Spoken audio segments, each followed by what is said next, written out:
Whoa, dudes and dudettes. Let's talk about this totally righteous dude, George Washington. Before he was on the dollar bill staring at you while you grab a burrito, he was just a little Grom, full of dreams and stoke.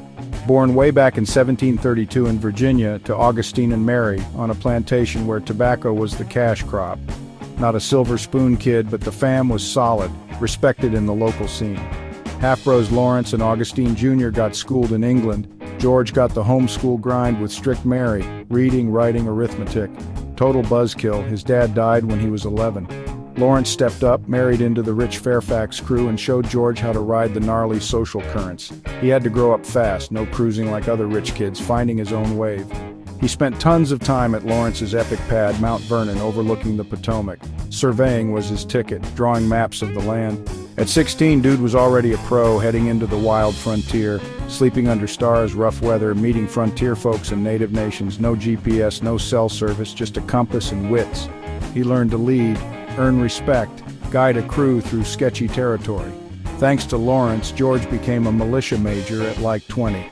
No real experience, but tall, imposing, eager to prove it. When Lawrence fell ill, Barbados trip, then loss, George inherited Mount Vernon, a sanctuary to chill, plan, and dream about massive life waves. Teen Grom to confident surveyor, Washington was waxing his board for the big sets rolling in. Mid-1750s, Tension City, the British, the French, the Ohio Valley, prime real estate. Governor sends Major Washington to deliver a message, dead of winter trek, freezing rivers, blizzards, sketchy cliffs. The French said, "No way, dude." On the way back, near drowning, almost shot by a guide, he makes it, writes a killer report, printed across the colonies in London, instant fame. Lieutenant Colonel Washington fires the war's first shots, builds Fort Necessity, total disaster, surrounded in pouring rain, he surrenders, major wipeout, but huge learning experience. He didn't quit. He rides with General Braddock by the book Redcoats, march into a forest ambush, chaos, bloodbath, Braddock falls, army shattered. Washington gallops through the carnage, rallying men, 2 horses shot under him, dude's a legend. From missteps to myth-making bravery, G-Dub learned how to lead when everything went sideways. After the war, local hero bummed the British, snubbed him, so he heads home, hangs up the uniform, marries Martha, and farms. Innovative farmer, savvy businessman, House of Burgesses, quiet guy, but when he spoke, people listened. Then Britain pushes bogus taxes, Stamp Act, Townshend Acts, colonists rage. No taxation without representation. Storm swell rising. Lexington and Concord, boom, it's on. The Second Continental Congress must build an army and pick a leader. They need experience and unity, from uptight New Englanders to Southern farmers. All eyes on Washington, who shows up in uniform. Power move, unanimous vote, commander-in-chief. He's humble, doing it for liberty, not money or glory. He inherits a mess, farmers and volunteers with few guns, no uniforms, no training, no cash, facing the world's best army. Total Mavericks on foam boards vibe. Boston stalemate. Then Henry Knox hauls cannons from Ticonderoga through snow. Washington mounts them on Dorchester Heights. Sunrise, cannons staring down. British, we're out. First big win, morale booster. The pre-game ended, main event locked in. Washington's crew was finding its rhythm.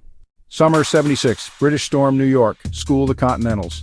The army retreats across Jersey, freezing, starving, morale in the basement, but Washington won't quit. He needs a bold, unexpected move. Christmas night, storm raging, cross the icy Delaware, hit Trenton's Hessians by surprise. Leaky boats, sleet, snow, ice flows, bloody footprints in the snow, but they keep going. Washington leads from the front. They slam Trenton, huge win with minimal losses. Days later, Princeton, another W, shock and awe. 2 quick victories, adrenaline shot to the revolution, hope is back. The years after were a grind, Valley Forge was brutal, but Washington held them together. Von Steuben drills the crew into a real army. Game changer, the French join, ships, soldiers, and cash. The seas are no longer just red. 1781, Cornwallis in Yorktown thinks he's safe. French Navy blocks the bay. Washington and allies march in. Cornwallis is trapped. Dig trenches, pound with cannon, day and night, supplies vanish. Cornwallis surrenders, decisive blow. Scruffy underdogs took down an empire, totally righteous. After victory, he resigns command and goes home, a general who walks away. Global minds blown. Articles were weak, so 1787 brings the Constitutional Convention. Washington presides, few words, massive legitimacy. New system, President, Congress, Supreme Court, first election unanimous for Washington. He didn't want it, called it like going to his own execution, but duty called. 1789, Federal Hall Oath. A brand new title, President Washington. He invents the cabinet, Jefferson and Hamilton, brilliant minds who argued non-stop, builds national credit, quells the Whiskey Rebellion, and keeps us out of a giant Euro war. 8 years, every move sets precedent. Powerful leader, never a king. He figured out how this new thing should work and then showed how to let it go. After 2 terms, people beg him to stay. He says, "No way, man."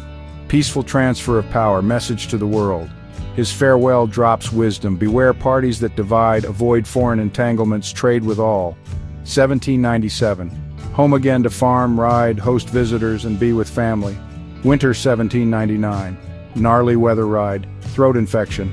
Old-timey treatments likely made it worse. December 14th, 1799. George Washington dies. A wave of grief rolls across the nation and the world. The father of the country, first in war, first in peace, first in the hearts of his countrymen. Why still talk about him? He led the army to independence and refused to give up in the darkest times. His biggest wave, he gave power back, first as general, then as president, setting the ultimate example. He proved power comes from the people. That radical idea became the bedrock of our democracy. He shaped a presidency, strong but not kingly, dignified, not arrogant, steering a fragile ship through rocks. Every president since is measured against him, the OG of the Oval Office. Next time you see him on a dollar or a place named Washington, remember the whole story. Not just a wigged statue, he was a young adventurer, fearless general, wise, reluctant leader, and a true revolutionary. He rode massive waves of history and totally shredded. That's why Washington will always be a total legend, no doubt. All right, what's next?